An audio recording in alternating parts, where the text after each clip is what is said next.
Hi friend, welcome to daily blog Ubharta Bharat channel. मैं हूं आपकी होस्ट रूबी ठाकुर।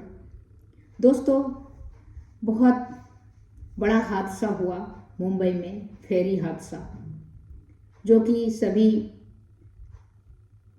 घूमने वाले एलिफेंटा जा रहे थे, जो एक जहाज से टकरा के डूब गई। मुंबई बोट एक्सीडेंट, जो हादसे में मौत का आंकड़ा जो है पहले 12-13 बता रहा था और ज़्यादा बढ़ गया, 15 हो गया। महाराष्ट्र समुद्री बोट द्वारा दस्तावेज के हिसाब से नाव में 84 यात्री और चालक दल 6 सदस्य को ले जाने की अनुमति है, लेकिन उसमें 100 यात्री सवार हो गया था। नौका क्षमता से अधिक भरी हुई थी। मुंबई में हुए नौका हादसा से लापता 7 साल के बच्चे का शव शनिवार को मिला। नौसेना की नौकाओं ने शनिवार को तलाशी अभियान जारी रखा। अब तलाशी करने से क्या फायदा? एक तो क्या है, इतनी भरी हुई थी। अभी जब हादसा हो जाता है तब समझ में आता है कि समुंदर में, वहां पर मैं भी गई हूँ एलिफेंटा, कितना अप एंड डाउन्स होता है। वो लहर जो समुंदर का आता है वो फेरी को कैसे ऊपर ले जाता है, नीचे ले जाता है, उसमें बड़ा सोच समझ के और अपने हिसाब से बैठाना चाहिए, बैठना भी चाहिए। एक अधिकारी ने कहा कि गुरुवार शाम को हादसे में लापता 43 वर्षीय व्यक्ति का भी शव बरामद हो गया। बच्चे का शव मिलने से आंकड़ा जो है 15 बढ़ गया मरने वालों का। एकदम भरा हुआ था। किसी ने तो वीडियो बनाया था, मैं देख रही थी टीवी पे, कैसे पलट गया, पूरा पलट गया। सब जैसे चींटी वगैरह होता है ना, उस तरह करके सब एकदम से ऊपर, जो तैरने का आ रहा था ऊपर, जो नहीं तैर पा रहा था नीचे में, बहुत बुरा हाल था। बीते 18 दिसंबर को हुई दुर्घटना मुंबई के बंदरगाह क्षेत्र में सबसे घातक दुर्घटना में मानी जाती है। लापता लोगों की तलाश के लिए नौसेना का एक हेलीकॉप्टर, नौसेना तटरक्षक बल की नौकाएं तैनात है। लगातार तलाशी अभियान जारी है। जो अभी चला गया होगा, डूब गया होगा, वो तो जिंदा रहने की सवाल नहीं है। जिसको तैरने आता है वो भी भंवर में डूब ही गया होगा, बहुत बचा होगा। कितना क्या हुआ, बहुत मुश्किल है समझ पाना। दरअसल नौसेना एक नौका के पर्यटकों को लेके जा रही थी। फेरी नौका के से टकराने से 15 लोगों की मौत हो गई। दोनों नौकाओं का सवार 113 लोगों में से 15 की मौत हो गई। 2 घायल सहित 98 लोगों को बचा दिया गया। नौसेना ने इस हादसे की जांच शुरू कर दी है। एक अधिकारी ने बताया, नौसेना में नौका पर 6 लोग सवार थे, जिसमें से 2 को ही बचा पाए थे। जो चलाने वाला चालक दल था उसने भी 4 खत्म हो गया। यह हादसा उस वक्त हुई जब इंजन का परीक्षण के दौरान गुजर रही नौसेना की तेज रफ्तार नाव से नियंत्रण खो दिया और मुंबई तट के पास ही यात्री नौका नील कमल से टकरा गई। क्षमता से अधिक भरी हुई थी। 100 से अधिक यात्री को लेकर नौका गेटवे ऑफ इंडिया से एलिफेंटा द्वीप की ओर जा रही थी।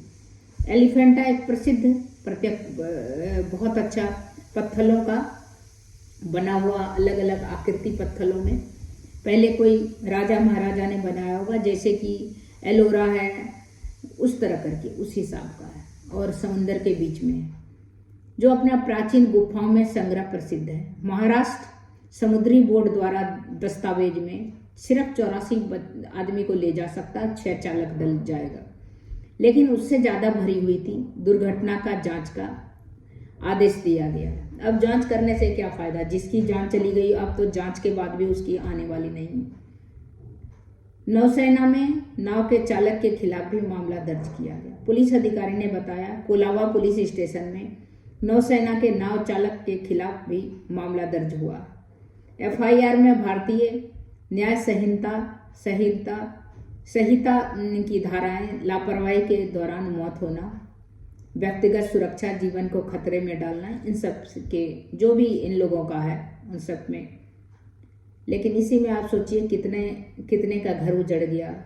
सब घूमने जा रहा था, एंजॉय करने के लिए जा रहा था, उसमें आप सोचिए नाव पलट जाना, इतना भर के ले जाने का कोई मतलब नहीं है, रिस्क है, समुंदर भरा हुआ है। आप सोचिए पास में ही पलटा है, ज़्यादा दूर भी नहीं पलटा है, ऐसा पलटा है कि मैंने टीवी में देखा कि कह नहीं सकते। बहुत बुरा हादसा है।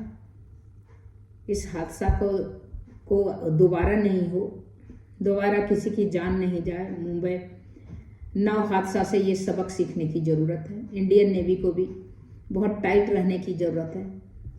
थोड़ी सी लापरवाही उसके अधिकारियों का कितने आदमी का मौत का कारण बन गया।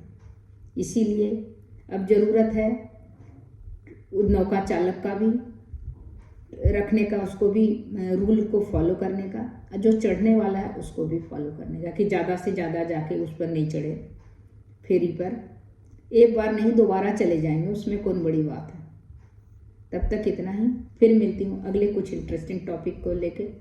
ये बहुत सैड है टॉपिक, तो मैं सोच रही थी कल ही बनाने का, फिर मेरे को इतना दुख हुआ, देख के ही मेरे को अजीब सा लग रहा था। एक और देखा रहा था कि वो लोग भी घूमने के लिए गया था बच्चों के साथ, वो भी डूब गया, तो बहुत सैड था, इसीलिए मैं नहीं बना पाई कल, आज बनाई।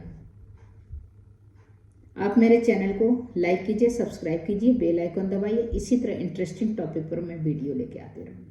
तब तक इतना ही, नमस्कार। लोगों को पानी में से निकाला और उन्हें बचाया। 57 में से 56 लोग बचाए गए। वो सारे लोग आज सुरक्षित हैं कैप्टन अनमोल श्रीवास्तव की वजह से, जो जवाहरलाल नेहरू पोर्ट अथॉरिटी में शिप पायलट है। आइए बातचीत करते हैं कैप्टन अनमोल श्रीवास्तव से कि उस दिन क्या हुआ था, कैसे हुआ था। कैप्टन श्रीवास्तव, ये बताइए कि उस दिन आपको कैसे पता चला कि एलिफेंटा की तरफ जाने वाली जो फेरी बोट है नीलकमल, ये पलट गई है, एक्सीडेंट हुआ? मुझे मेरी डे शिफ्ट की ड्यूटी थी, तो मुझे असाइनमेंट दिया गया था कि 1:45 PM आपको एक शिप कास्ट ऑफ करना है जो कि APM टर्मिनल पे डॉक्ड है। सो मैं शिप पे बोर्ड कर गया as per the instruction around 1:40 PM।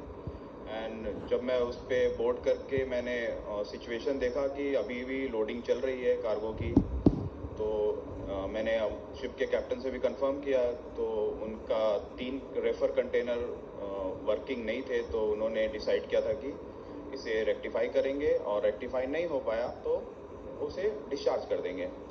तो इस पूरे ये में उनका डिले होता गया शिप, और 1 घंटे का टोटल डिले हो गया। तो जो शिप 1:45 में निकलना था वो 2:45 में निकला। कास्ट ऑफ मैंने करके उसे अपना जो पायलट स्टेशन हम जहाँ ले जाते हैं कोलाबा पॉइंट के पास, तो मैं वहाँ के लिए निकल गया, और मैं शिप से उतरा अपने पायलट स्टेशन पे 3:50 पे। वहाँ हमारे लिए एक जो पायलट बोट होता है जो अरेंज करते हैं हमारे JNPA, तो उसमें मैं उतर गया पैसेंजर 23, और वहाँ उतरने के बाद मैंने अपने JNPT कंट्रोल से पूछा कि is there any other assignment, तो उन्होंने बोला नहीं सर, आपको वापस आना है, कोई और असाइनमेंट नहीं है। तो मैं अपने मास्टर जी को बोला कि आप JNPT की तरफ चलिए अब। तो हम लोग आ रहे थे, और हमारा 2 VHF सेट है यहाँ पे, जो कि हर टाइम हम चैनल 1-2 एंड चैनल 1-3 पे मॉनिटर करते हैं। तो चैनल 1-2 जो है मुंबई VTS का चैनल है, और चैनल 1-3 JNPT पोर्ट कंट्रोल का चैनल है। तो जो बुचर आइलैंड जो JD5 जो बर्थ है, उस पे एक ऑयल टैंकर जो अलॉन्ग साइड था, vessel name is Tony. So Tony का मुझे पहला जो कॉल सुनने में आया कि एक फेरी है, पैसेंजर फेरी, जो कि डूब रही है, और हमें इमीडिएट असिस्टेंट प्रोवाइड कराइए, लोग यहाँ डूब रहे हैं। और तो मुंबई पोर्ट ट्रस्ट ने तुरंत रिस्पॉन्ड किया, बोला कि जो भी हमारे पास नियर बाई क्राफ्ट हैं हम सबको भेज रहे हैं, और रेस्क्यू टीम को अलर्ट कर दिया है, और जल्द से जल्द वो पहुँच जाएंगे। सेम टाइम ने अपने ऑयल टैंकर ने, टोनी ने अगेन अपने JNPT कंट्रोल को भी कॉल किया। तो JNPA कंट्रोल ने भी रिस्पॉन्ड किया कि हम अपने पेट्रोलिंग जो CISF पेट्रोलिंग बोट है वो आप पहुंच रही है, और बाकी के बोट भी हम आपको तुरंत भेज रहे हैं। तो दोनों ही जो डिस्टेंस है वहाँ से रेस्क्यू पोजीशन पे आने के लिए कम से कम 10 मिनट का समय लग जाएगा। तो मैंने अपने पे चेक किया तो मैंने देखा कि मैं सबसे पास हूँ। कितने डिस्टेंस पर थे आप उस वक्त? और जो फेरी बोट नीलकमल डूब रही थी उससे आपका डिस्टेंस उस वक्त कितना था? करीबन 4 किलोमीटर का होगा डिस्टेंस, 4 से 5 किलोमीटर एग्जैक्टली, हम तो नॉटिकल माइल में बता सकते। तो मैंने जो अपने मास्टर जी को इंस्ट्रक्ट किया कि मास्टर जी हमारा पोजीशन है यहाँ पे, और उस टाइम हम ऑलमोस्ट नॉर्थ करंजा से थोड़ा ही पीछे थे। तो हमने इंस्ट्रक्ट किया कि आप सीधा हेड कीजिए, जहाँ मैं बता रहा हूँ वहाँ पे आप सीधा चलिए, JD5 के जहाज के इर्द गिर्द ये पोजीशन है।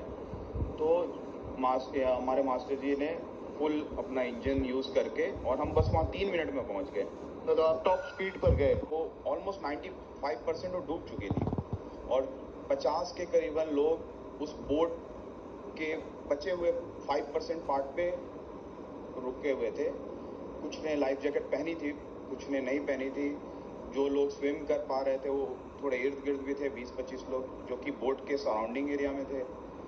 और जब हम थोड़ा और पास गए तो मुझे छोटे छोटे बच्चे दिखाई दिए जो कि 1 साल, और आप कह सकते हैं कि 1 साल से कम उम्र के होंगे। और उसके पिताजी ने ये बहुत कैसा